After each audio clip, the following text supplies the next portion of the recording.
If it is free, it is for me, baby. Thank you for tuning in. My name is Alex Beltran, and I talk about real estate tricks, tips, and topics. And in this particular video, we're going to talk about how to purchase a home with zero down. So let's go on ahead and make it rain back into our own pockets.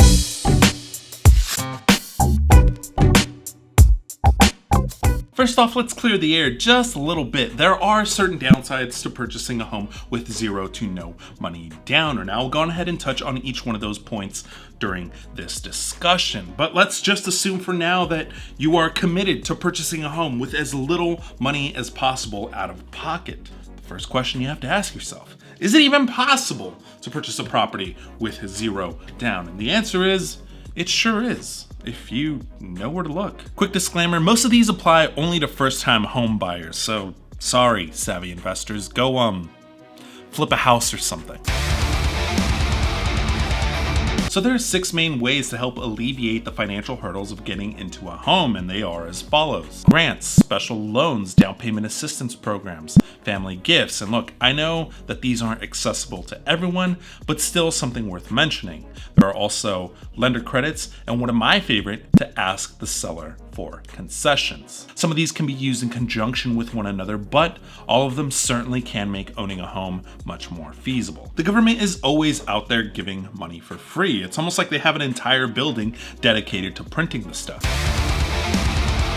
And while career politicians are padding their pockets, they make sure to kick over a little bit of spare change to future homeowners in a form of a grant. These grants are normally administered by the local housing authority, so that's a great place to start looking. And while they're administered at the local level, they are normally tied to a major bank in one form or another. Think of B of A or my arch nemesis, Wells Fargo. These banks would be another great source to talk to see which grants are available to you. Now, just to clarify, there may be some type of income limitations or area restrictions, not to mention the house must be your primary residence. They typically don't have to be repaid. No way, bro. That sounds too good to be true. Why would the government just give me free money to buy a house? I don't know. I'm not a politician. Maybe they're distracting you with the American dream to continue plundering their offices for personal gain. Or maybe they are legitimately looking out for the little guy. Right. Either way, the money is out there, and if you fit the criteria, go get it. VA loans.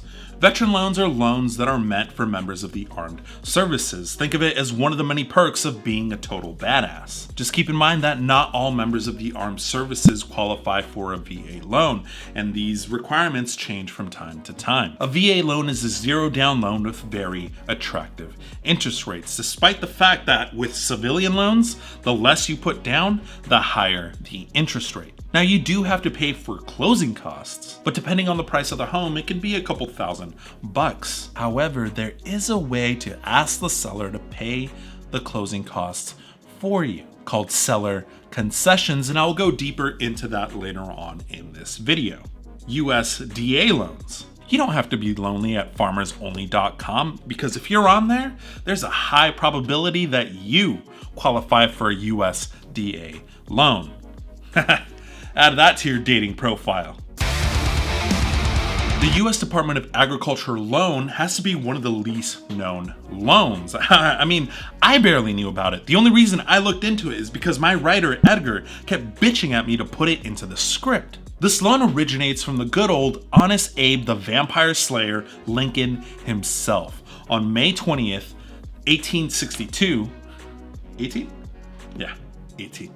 On May 20th, 1862, he signed into law the Homestead Act, encouraging any farmer 21 and over to move west with their families and claim 160 acres of free federal land. All the settlers had to do was pay a small fee, live on the property for 5 years, and if they managed to run a successful farm, then the property, those 160 acres, was theirs for free.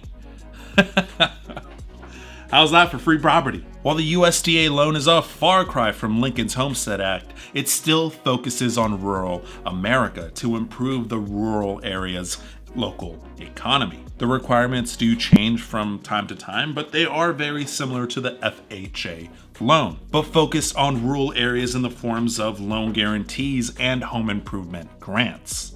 Down payment assistance. For the down payment assistance program, this is your lender's time to shine or fail miserably. Which, let's be honest, if they failed miserably, it's probably a Wells Fargo lender. While I can make a whole video describing the nuances and the ins and outs of down payment assistance programs, the truth is there's too much variation from state to state, even from city to city when it comes to these types of programs. Just know that there is some type of strings attached to this money, typically in a form of a silent second mortgage attached to the home. And they also tend to come with higher interest rates and fees. There's also the little caveat of homeowner education classes, which teaches you how to be a responsible homeowner. Family member gifts. I know that this doesn't apply to everyone, but I wanted to put it on here for the people that it does benefit, but just haven't gathered up the nerve to ask. The family members' gifts hit up your mom, your dad, your grandma, your grandpa, your compadres, your padrinos, to see if they can shoot over a few extra bucks to help you with the down payment of the house. Some loans have limitations on how much monetary help you can have towards the purchase, but again, this is where a good loan officer will help you with the right guidance. Typically, they ask for it to remain in the family member's account to be transferred into escrow directly or to be seasoned in the buyer's account for a certain amount of time. Please check with your lender as to what can and can't be done. Lender credits. Lender to pay for your closing costs. Some lenders are willing to fork out a few extra Benjamins to help you with your closing costs at a cost of a few credits. While you may be on the hook for a higher interest rate, does it really matter if you're able to get into a home with zero money down? I don't know. I'm asking you. Does it matter? In the end, it will be either to your benefit or detriment. That is your decision to make. I'm just letting you know that it is possible. Seller to pay closing costs. Seller concessions. Ask and you may receive. Or get your offer completely shot down because another buyer didn't ask for any seller concessions. This all comes down to how bad you want the home. In a market where there are multiple offers, then realistically, good luck getting your offer accepted with seller concessions. Now, there are times when offers are written over ask and then still ask for seller concessions, and an entire negotiation goes behind that, which is possible to still get, but for the most part, look down on in a multiple offer situation. Because basically you're asking the seller to pay for your closing costs. Seller concessions are a little more popular during a buyer's market or when the property is hard to sell for any given reason. Be it that the property has some type of restriction of use, or historical properties that are a nightmare to even get painted because the painting process has to be approved through the local historical authorities, or a plethora of other reasons. On the other hand, you have some very savvy investors that actually use seller concessions to negotiate a better net price for the property. But let's get this out of the way. I feel that a lot of people that are looking for zero down home purchases literally think that there's going to be zero money involved. That is not the case. If you have zero money in your bank account and are in debt, then none of these options are going to work for you, except maybe if you happen to get an inheritance. I'm not saying that you have to have a bank account the size of Elon Musk's, but you do have to have a steady income, decent credit, and some type of savings in order to qualify. And question of the day, did you get any down payment assistance programs? Don't be shy. I'd love to know your experience. Were you happy with the process, or did you absolutely hate the process? Go ahead and comment in the comment section down below. I would love to hear your thoughts. And that is it for this particular video, folks. If you found this video informative or entertaining, go ahead and smash that like button. Subscribe if you have not already.